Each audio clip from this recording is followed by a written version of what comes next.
오늘은 세상을 변화시키는 교회의 두 번째 시간으로 창세기 12장 7절과 8절 말씀을 통해 여호와의 이름을 부르더니 여호와의 이름을 부르더니라는 제목으로 말씀을 나누겠습니다. 지난주에부터 우리가 이 창세기 말씀, 특별히 아브라함의 이야기들을 살펴보고 있습니다. 아브라함을 하나님께서 부르셨는데 그때 아브라함에게 하신 말씀이 내가 너에게 큰 민족을 이루고 너에게 복을 주어 내 이름을 창대하게 하리니 너는 복이 될지라 라고 말씀하셨습니다. 이것을 아브라함에게 주신 약속으로 그에게 허락하신 거죠. 이것을 통해서 하나님께서는 아브라함의 인생을 재정의하고 계십니다. 아브라함이 지금까지 어떻게 살았는지, 아브라함이 지금까지 자기 인생을 어떻게 인식하고 있는지, 내가 어떤 결로 어떻게 어떤 방식으로 무엇을 하며 살아가는지 그것과는 전혀 상관없이 하나님께서 그 아브라함의 인생에 대해서 새롭게 정의하기 시작하셨다는 거죠. 이게 매우 중요합니다. 아브라함은 그냥 괜찮은 인생, 그냥 그저 그렇게 살아가는 것, 그것이 아브라함의 인생에 있어서 가장 큰 목표였을지도 모르겠습니다. 근데 아브라함에게 있어서 이제 하나님 뭐라고 말씀하시냐? 너는 복이 될 것이다. 너는 복의 통로가 될 것이라고 분명하게 약속하시고 그의 인생을 새롭게 말씀하고 있다는 겁니다. 아무리 보잘것없어 보이는 사람일지라도, 망가지고 가능성 없는 삶일지라도 하나님의 손에 붙들린 인생은 결코 하나님이 포기할 수 없다고 말씀하고 계시는 겁니다. 하나님께서 그 인생을 향해 끊임없이 복된 삶을 이루어 가시기 위해 말씀하시고 인도하시는 것을 하나님조차 포기하지 않으시겠다고 이야기하고 있다는 거죠. 우리에게는 이 믿음이 날마다의 삶 가운데 필요합니다.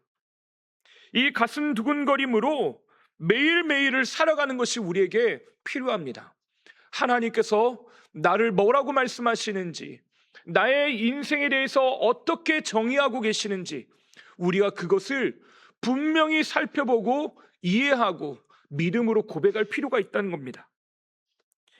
예전에 설교 시간에 한번 해드린 적이 있는 이야기가 있는데요, 바로 한비아 씨의 책 지구 밖으로 행군하라라고 하는 책입니다.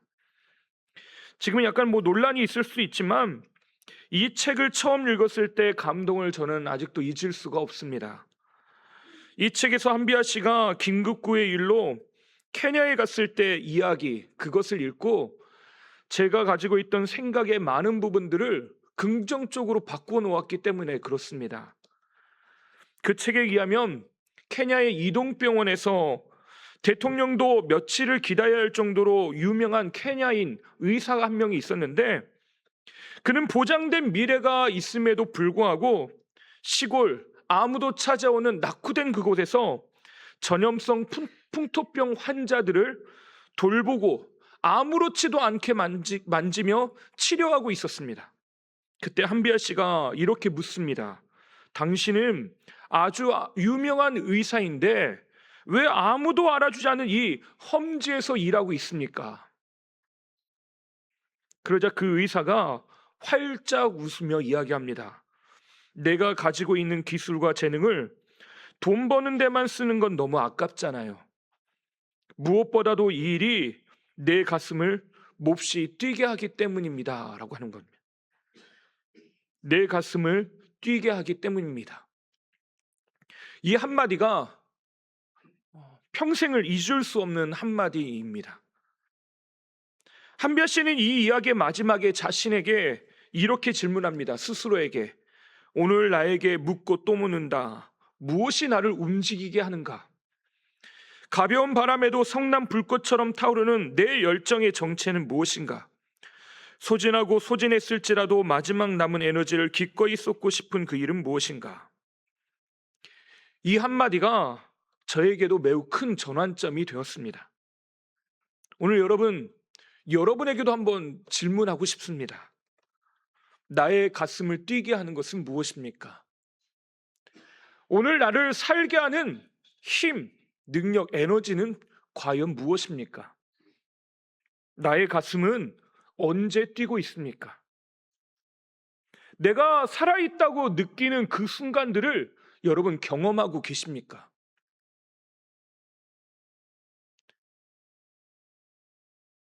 분명한 건 하나님은 그것을 오늘 우리에게 이 가슴이 뛰는 순간들을 우리에게 주고 싶으시다는 거죠. 그것이 하나님께서 우리에게 베풀고자 하시는 하나님께서 주시는 은혜입니다.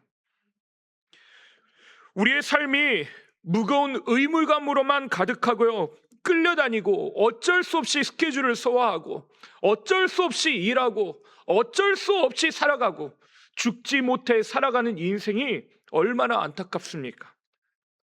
직장에서 일할 때도 마지못해서 어쩔 수 없이 가는 것이 아니라 가슴 뛰고 그것으로 인하여 행복하고 기쁨이 가득한 현실이라면 얼마나 좋을까요?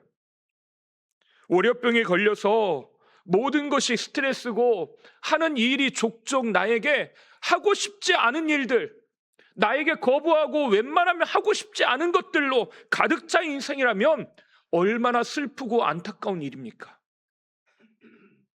저는 우리가 앞으로 이 창세기 말씀을 함께 살펴보면서, 이 아브라함의 이야기를 살펴보면서 처음에는 그저 그런 평범한 사람이었던 아브라함이 하나님께서 그의 인생 가운데 끊임없이 간섭하시고 찾아오셔서 말씀하시는 것을 통하여 그의 인생을 믿음의 조상으로 바꿔놓으셨던 것처럼 저와 또 여기 있는 우리 모두에게 그 하나님의 은혜가 임하게 될 줄 믿습니다. 우리의 가슴이 다시 뛰는 것, 내가 살아있음을 날마다 감사하고 살아있다는 걸 날마다 느끼는 매일의 삶이 되시기를 주님의 이름으로 축원합니다. 매일매일 우리는 이 가슴 두근거림으로 살아야 합니다. 우리 교회가 세상 한복판에서 그리스도인으로 살아낸다면 세상을 변화시키는 주님의 교회로서의 부름을 완수하는 일이 무엇보다 중요합니다.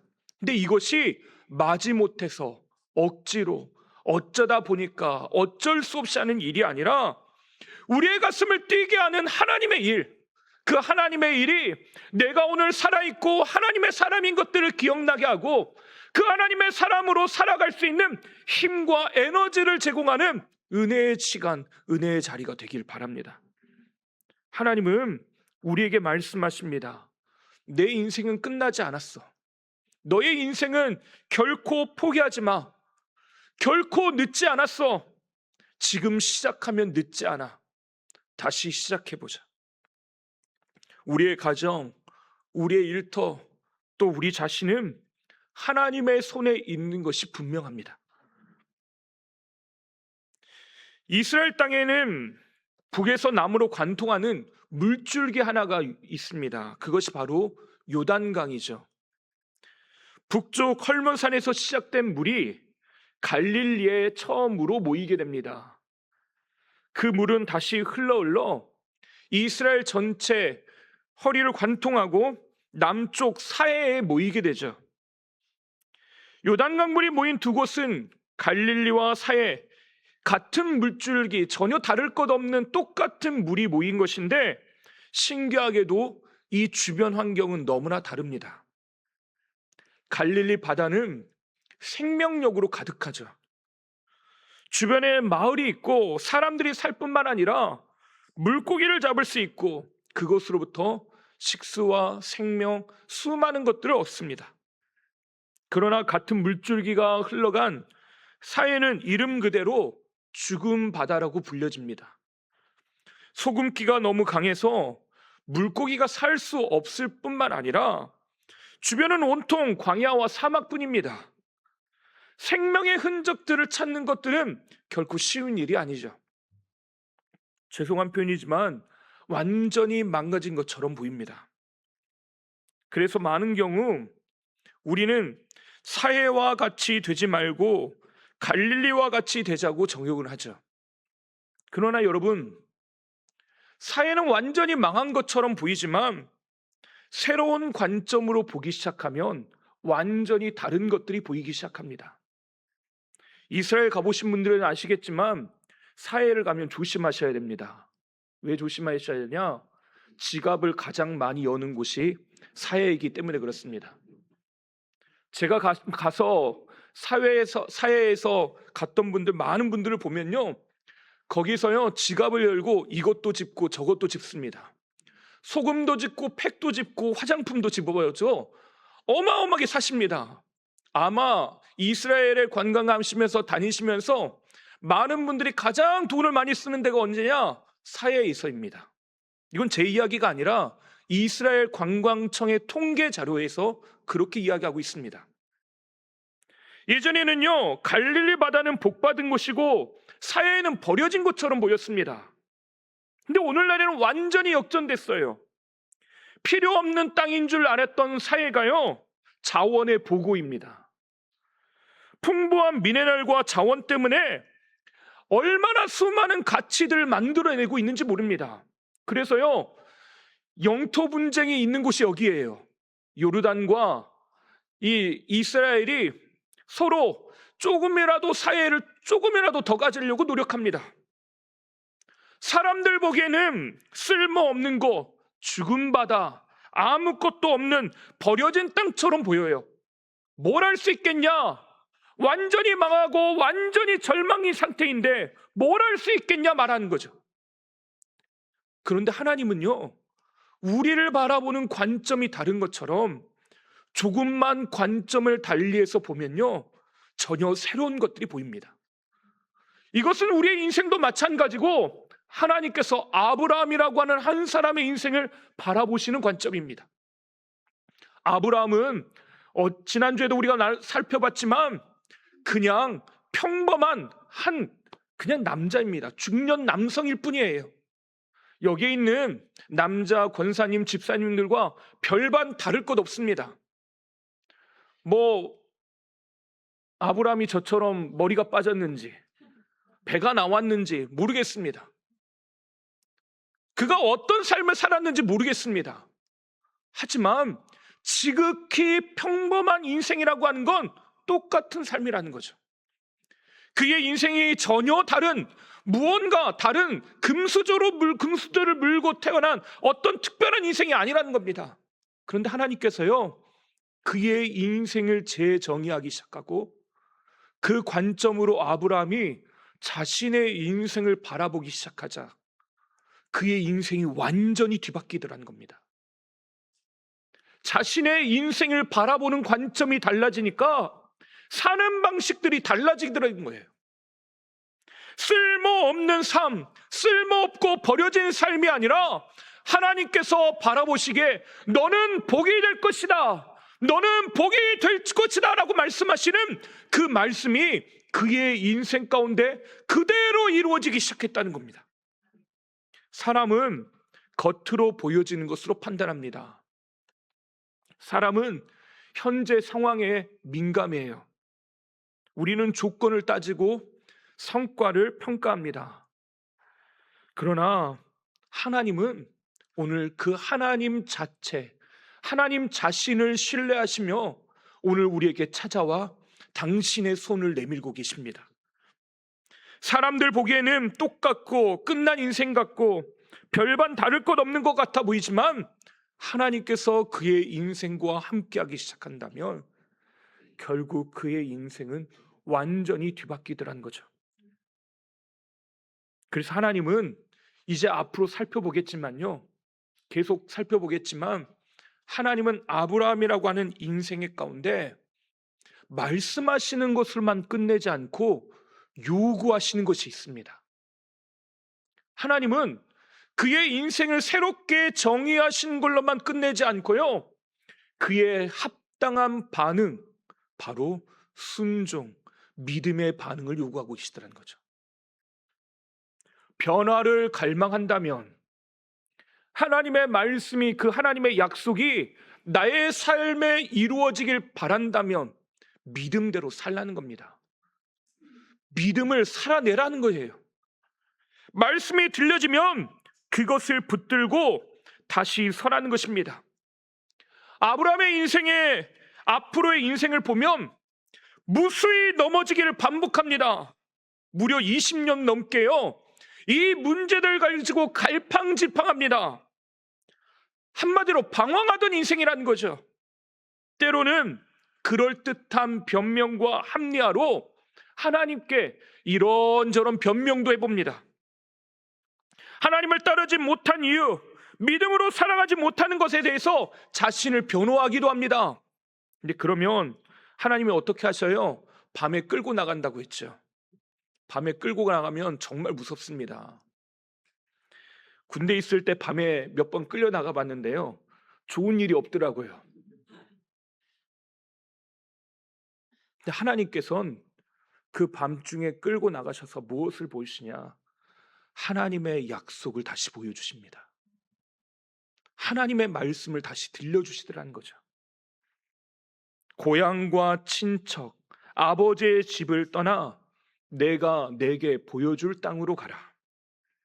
고향과 친척, 아버지의 집, 나의 안정, 나의 즐길 것, 나의 편안함, 나의 살 길. 인간은 누구나 그것을 붙들고 싶어 해요. 그것을 통해 만족을 느끼고 그것을 통해 편안한 삶을 살고 싶어 합니다.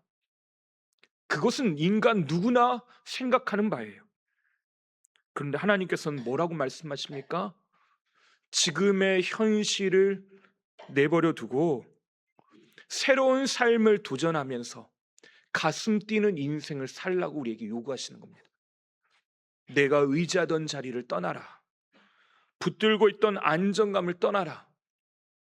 내가 계산하며 살았던 방식들을 떠나라고 말씀하십니다. 그리고 뭐라고 말씀하십니까?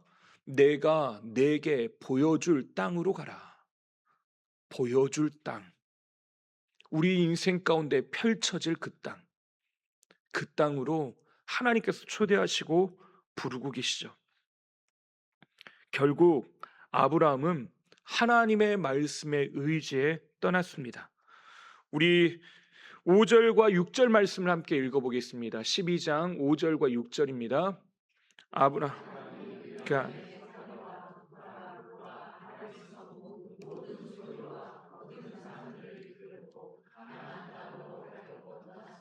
마침내 가나안 땅에 들어갔더라.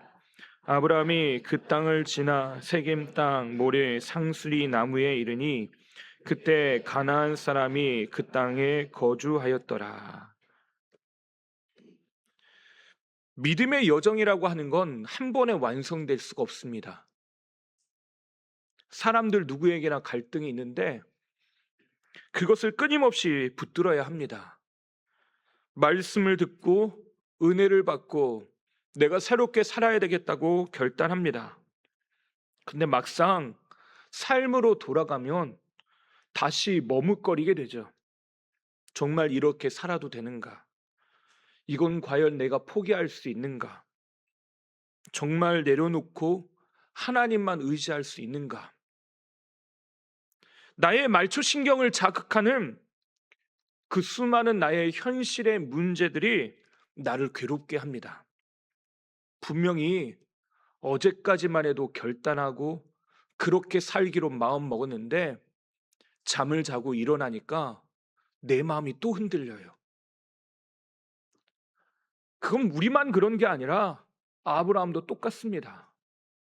반복되고 반복되는 넘어짐. 그런데 아브라함이 어떻게 있다고 합니까? 마침내 가나안 땅에 들어갔더라. 우리가 살펴보지는 않았지만요, 11장의 마지막 부분을 보면 아브라함의 아버지 데라의 이야기가 등장을 합니다. 하나님께서는 아브라함에게만 말씀하신 것이 아니라 전체 가족들에게 이야기하셨나 봅니다. 그래서 갈대아 땅 우르에서 살던 그들이 하란이라고 하는 것으로 이주합니다. 하란에서 이주하다가 거기에서 그들이 가나안 땅으로 가게 된 이유가 뭐냐? 거기에서 아버지 데라의 죽음을 경험하게 되죠. 그리고 결국 오늘 우리가 읽었던 5절에 뭐라고 합니까? 아브라함이 그의 아내 사라와 조카 롯과 하란에서 모은 모든 소유 얻은 사람들을 이끌고 떠났다라고 말하고 있습니다. 하란에서의 삶마저도 정리했다는 거죠. 원래라면 어디로 직행을 해야 됩니까? 갈대아 땅 우르에서요, 가나안 땅으로 바로 가야죠. 그런데 그가 하란에 머물러 살고 재산을 불리고 거기에서 먹고 누리며 살았다는 겁니다. 결단하며 살았습니다. 결단했습니다. 이렇게 살아야지. 이렇게 사는 게 맞아. 이렇게 살기 위해서 난 노력하고 변화될 거야. 하지만 여전히 머뭇거리면서 그 자리에 눌러 앉고 싶은 우리 마음들이 여전히 존재하더라는 겁니다. 포기할 수 없는 것. 근데 아브라함이 어떻게 했다고요? 결국 마침내 가나안 땅으로 들어갔다. 얼마나 감격스러운 말입니까? 믿음으로 결단했다는 거예요. 하란을 떠났다는 건요, 나의 안정감을 버리고 하나님, 내가 주의 말씀만 의지함으로 결단한 대로 실제로 행동으로 옮기고 믿음으로 살겠다라고 하는 그 믿음의 고백인 겁니다. 하란에서 가지고 있던 재산들이 있는데 살던 삶이 있고, 자영업을 하고 있다면 거래처도 있고요, 단골 손님도 있는데요, 다 포기하고 가나안 땅으로 이주한다는 겁니다. 쉬운 일입니까? 아니에요.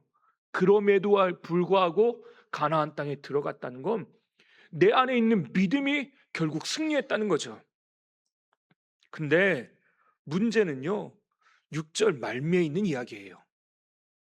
마침내 가나안 땅에 들어갔더라라고 했는데 거기에 무엇이 있습니까? 그때 가나안 사람이 그 땅에 거주하였더라. 나는 가면 끝나는 줄 알았어. 아브라함이 도착한 땅이요, 빈 땅이 아니라더라는 겁니다. 이미요, 터를 잡고 사람들이 살더라는 겁니다. 거기 가면 장사 잘 해가지고 그래도 잘 살 수 있겠지. 하나님이 나에게 말씀하셔서 보여준 땅인데 내가 거기 가면 떵떵거리며 잘 살 수 있겠지. 하나님이 나 복되게 복이라고 말씀하셨잖아. 나로 말미암아 모든 민족을 나를 민족의 아버지로 삼으시고 모든 민족을 축복하시는 축복의 통로로 삼으신다고 했잖아. 하고 가나안 땅에 갔어요. 근데 눈앞에 이삿짐을 딱 풀려고 봤더니요, 그 집에 이미 사람이 살고 있네. 얼마나 당황스럽습니까? 분명히 나는 계약서에 도장도 찍고요, 이삿짐도 다 싸가지고 이사하려고 앞에 딱 도착을 했는데 차에서 짐을 풀려고 보니까 그 집에 이미 사람이 살고 있는 거예요. 얼마나 당황스럽습니까? 이걸 전문 용어로 전세 사기라고 하는 거예요. 네. 내가 지금 갖고 있던 모든 것들이 물거품이 되는 순간이에요. 나 그래도 하나님 믿고 여기까지 왔잖아요. 이건 미안하지만 변호사 불러야 됩니다. 사기당한 거예요, 나. 지금 하나님이 취업 사기에다가 전세 사기에다가 앞으로 내가 지금 하고 있는 모든 것들을 하나님이 지금 나한테 뻥을 쳤어요. 나 거기 가면 끝난 줄 알았는데, 이것만 하면 될 줄 알았는데, 죄송하지만 저라면 속으로 만약에 이런 일이 있다면요, 매우 화가 났을 뿐만 아니라 하나님 장난하십니까? 정말 그런 말이 나올 만한, 우리는 그냥 글로 읽으니까 별 이야기가 아니지만요, 여러분이 아마 현실로 이 일을 겪으면요, 얼마나 황당무계하겠습니까? 완전히 속았다는 험한 말이 입에서 막 쏟아져 나올 겁니다. 하나님 말씀 믿고 따라갔는데 기대와 완전히 다른 거예요. 말씀을 따라가면 나에게 보장된 미래는 꽃길만 가득하고 나의 길은 앞에 놓여 있는 건 탄탄대로 승승장구만 있을 거라고 생각했는데 아니더라는 거죠. 여러분, 죄송합니다. 이런 일을 겪으시면 하나님께서 여전히 나를 사랑하시고 나를 붙드셔서 내가 오늘도 가슴이 두근거리고 가슴 뛰면서 오늘 살겠구나, 여러분 그렇게 생각하시겠습니까? 이런 현실에 있을 때 오늘 여러분들이 살아있음을 고백하고 살아있음을 느끼면서 오늘을 살 수 있으시겠습니까? 내가 그토록 기도하면서 취업에 성공했어요. 그래서 기쁜 마음으로 하나님께서 나를 보내셨어. 맞아. 여기를 날 하나님이 보내신 부르심이야. 나는 여기에 뼈를 묻을 각오로 열심히 일하겠어. 근데 출근한 첫날부터 직장 상사가 나를 괴롭히기 시작해요. 괜히 왔나 보다. 지금 아브라함의 현실이 그렇다는 겁니다. 정말로 하나님이 나를 여기까지 인도하셨구나라고 하는 고백이, 입으로 고백이 되겠습니까?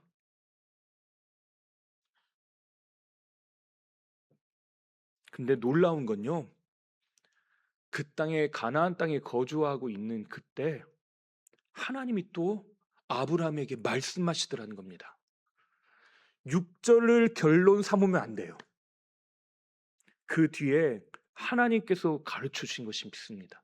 7절 함께 읽어보겠습니다. 여호와께서 아브라함에게 나타나 이르시되 내가 이 땅을 내 자손에게 주리라. 자기에게 나타나신 여호와께 그가 그에서 제단을 쌓고. 아브라함이요, 가나안 사람이 거주하는 현실 앞에 섰을 때 하나님이 다시 말씀하십니다.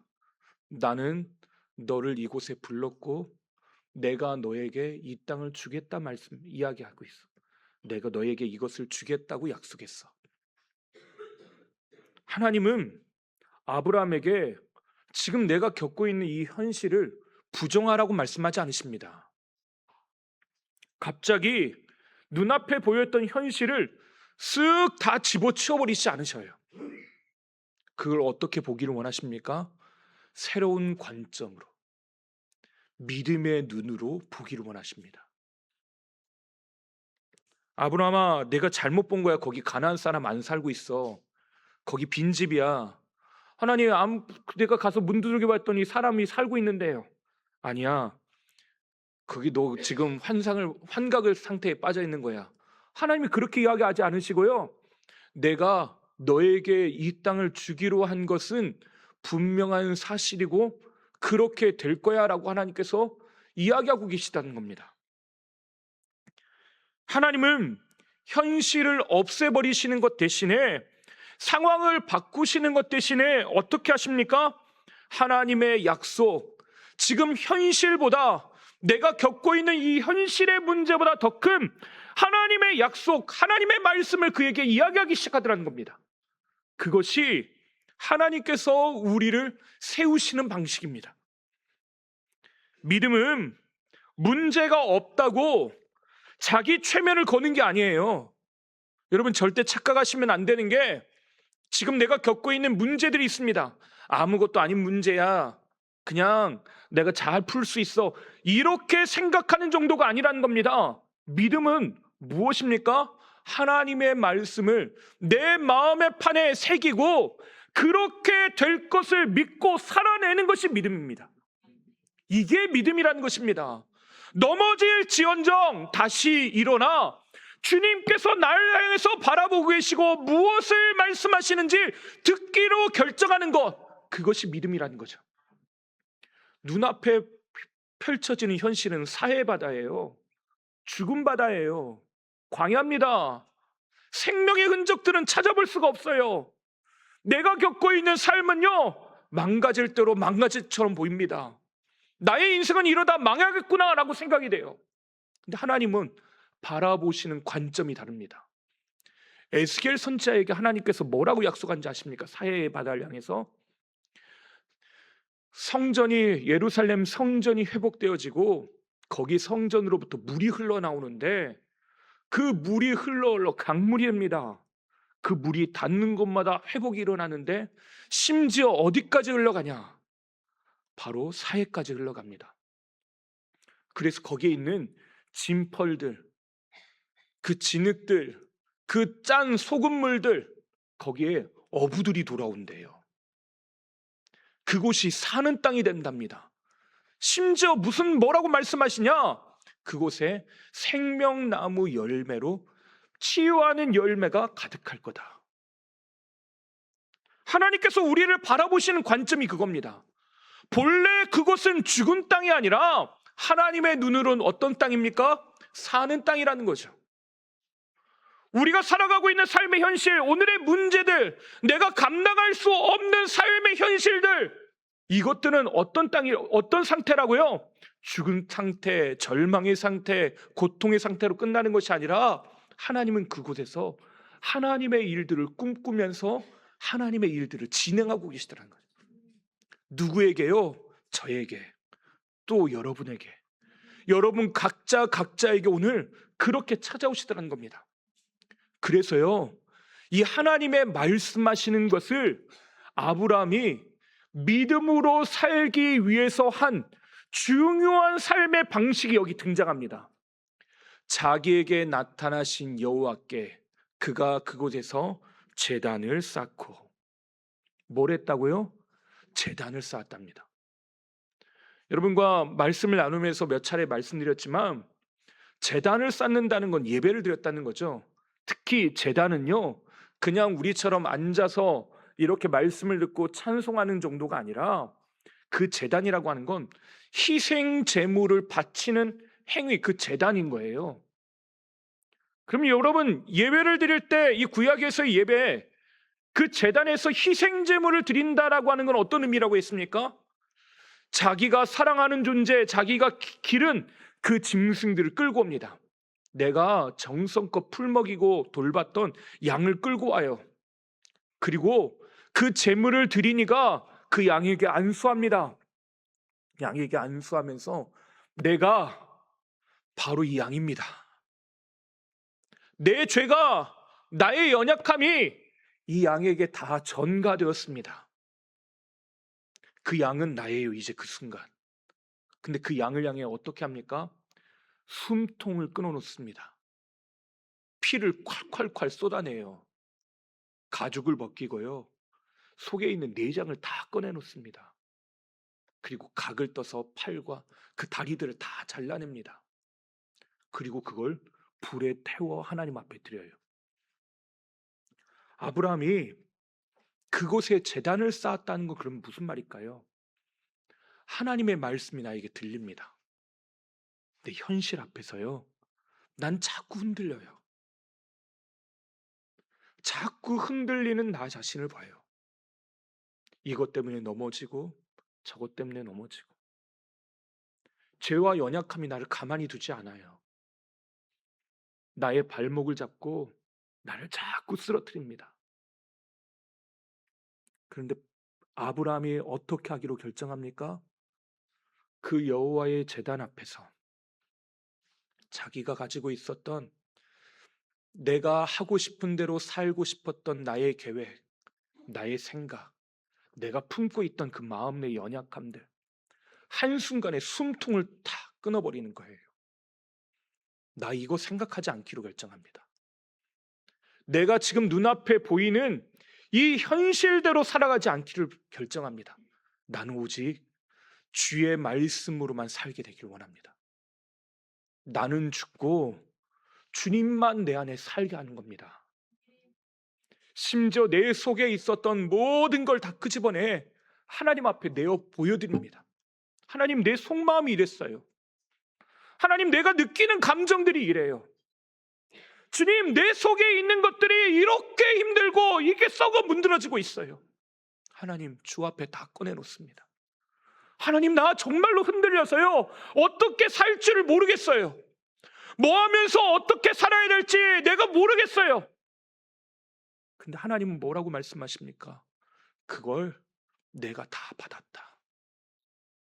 그리고 하나님은요, 가장 은밀한 그곳 지성소에서 그 하나님의 백성들 향해 이야기하기 시작하더라고요. 너는 내 백성이야. 너는 내 아들이야. 너는 내 딸이야. 하나님은 절대 포기하지 않으신다는 겁니다. 광야에서 이스라엘 백성들이 쓰러지기를 반복하고 원망과 불평, 하나님을 모른다고 심지어하며 하나님을 떠난 그 백성들, 하나님의 진노가 임하여서 그들이 쓰러지고 죽음을 맞이하고 있는 그 현실 앞에서도요, 하나님 앞에 나아갈 때, 하나님 앞에 나오면 하나님은 그 엄중한 징벌 가운데도 너는 내 백성이야 라고 하는 이야기를 포기하지 않으시고요, 결국 어떻게 하십니까? 하나님의 꿈, 하나님의 비전이 그의 인생 가운데 이루어지고 결국 가나안 땅까지 인도하시더라는 거죠. 현실은 분명합니다. 우리 앞에 눈앞에 있는 현실들은요, 여전히 똑같아요. 근데 그때 우리가 해야 될 일이 뭐라고요? 제단을 쌓고 주 앞에 나아가 예배하기로 결정하는 거예요. 오늘 우리가 모여서 드리는 이 예배가요, 그래서 뼈를 깎는 심각한 하나님 앞에 간절함이 우리에게 필요한 이유가 여기 있습니다. 매번 반복되는 예배, 일주일이면 한 번 꼭 찾아오는 의무감에서 드려지는 예배가 아니라, 아브라함은 그 하나님의 말씀이 자신의 삶에 이루어지기를 바라며 주 앞에 자기 자신을 산 제물로 내어드린 것이에요. 그리고 그가 어떻게 합니까? 그곳에서 여호와의 이름을 부르더니, 제단을 쌓고 여호와의 이름을 부르더니. 우리 8절 함께 읽어보겠습니다. 8절입니다. 거기서 베델 동쪽 산으로 옮겨 장막을 치니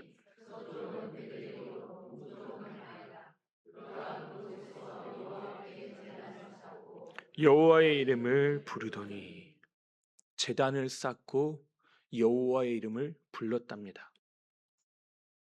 여러분, 흔들리는 마음들이 있으십니까? 우리에게 고민이 있고 문제가 있습니까? 우린 그때마다 계산기를 두드리는 게 익숙해요. 어떻게 하면 안정적인 삶을 살 건가? 그것을 찾는 거에 익숙합니다. 근데 하나님께서 우리에게 요구하시는 건 뭐라고요? 제단을 쌓는 것입니다. 아브라함이 가나안 땅에 들어와 그 가슴 두근거리는 그 믿음의 현실 현장들이 펼쳐지지만, 여전히 나에게 낙심이 찾아오고 절망이 찾아오고 문제가 찾아올 때, 그때 그가 택하였던 방식은 여호와께 제단을 쌓고 여호와의 이름을 불렀다는 것입니다. 이것이 오늘 우리의 고백이 되길 바랍니다. 창세기 4장 26절에 아담과 하와가 자녀를 낳고요, 처음으로 자신의 인생 가운데 엄청난 충격적인 사건을 경험합니다. 아담이 죄를 짓고 나서 하나님께서 우리로 하여금 이제 너희가 죽을 것이다 말씀하셨습니다. 그 현실을 누굴 통해 보게 됩니까? 자신의 아들 아벨이 죽는 현실을 봐요. 죽음이 실제로 우리에게 찾아올 수 있구나. 근데 그때 가인은 어떻게 하냐? 자신의 성을 쌓습니다. 하나님, 나를 죽이는 사람들이 나를 가만두지 않고 나를 벌하려고 쫓아오면 나는 어떻게 합니까? 하나님은 애써 그 가인에게 너 가인을 죽이는 자에게는 벌을 7배나 더할 거다 하면서 가인을 보호해 주실 것이라고 오히려 말씀하셔요. 근데 가인의 후손들은 뭘 합니까? 자기를 보호할 성을 쌓습니다. 그런데 그 가인과 아벨 이후에 하나님께서 주신 셋째 아들 셋이라고 하는 이 아들을 낳고 그의 이름을 에노스라고 짓는데, 에노스가 뭐냐? 그 죽음의 현실을 보고 자기 자신들의 정체성을 이렇게 표현을 합니다. 나는 죽을 수밖에 없는 존재. 에노스란 뜻이요, 죽을 수밖에 없는 한계뿐인 인간이란 뜻입니다. 나는 한계가 분명해. 근데 가인은 그 한계를 인지하고 어떻게 했다고요? 나를 보호할 성을 쌓습니다. 근데 이 셋은 어떻게 했습니까? 비로소 여호와의 이름을 불렀더라. 하나님을 붙들고 하나님 앞에 나아갔다는 겁니다. 그분의 이름을 잃어버리지 않고 그분의 약속을 잃어버리지 않고 그 하나님의 말씀대로 살기를 위해 제단을 쌓고 그분의 이름을 부르며 살아갔다는 거죠. 매일매일의 삶에 그 하나님의 이름을 부른다는 건 결코 쉬운 일은 아닙니다. 하지만 분명한 건요, 여호와의 이름을 부르기 시작할 때 오늘 나의 삶에 세밀하게 일하시고 역사하시는 하나님의 손길을 보게 되더라는 것입니다. 임마누엘 주님을 마주하게 되더라는 거죠. 오늘도 여전히 우리의 삶을 인도하시고 이끌고 계시는 그 하나님을 보게 되더라는 거죠. 여러분, 여호와의 이름을 부르시길 바랍니다. 하나님의 이름을 부르며 주 앞에 나아가시는 하나님의 백성들 되시길 바랍니다. 이것이 오늘날 주의 백성, 그 말씀에 합당하게 살아가는 우리의 삶의 태도요, 우리가 살아가는 방식인 걸 믿으시고 주 앞에 나아가시는 저와 여러분 되시기를 주님의 이름으로 축원합니다. 기도하겠습니다. 예배의 주인 되시는 하나님, 오늘 나의 삶과 현실들을 주 앞에 내어 맡기고 주의 은혜를 구합니다. 주 하나님, 우리의 마음이 흔들리고 넘어지고 절망 가운데 있을 때 하나님의 어떤 분인지 잊혀져 가고 하나님이 우리에게 어떻게 말씀하시고 어떤 꿈을 꾸고 계시는지 다 잊어버리고 희미해져 갈 때 주님, 그때 우리가 여호와 앞에 제단을 쌓고 주의 이름을 부르는 믿음 허락해 주십시오.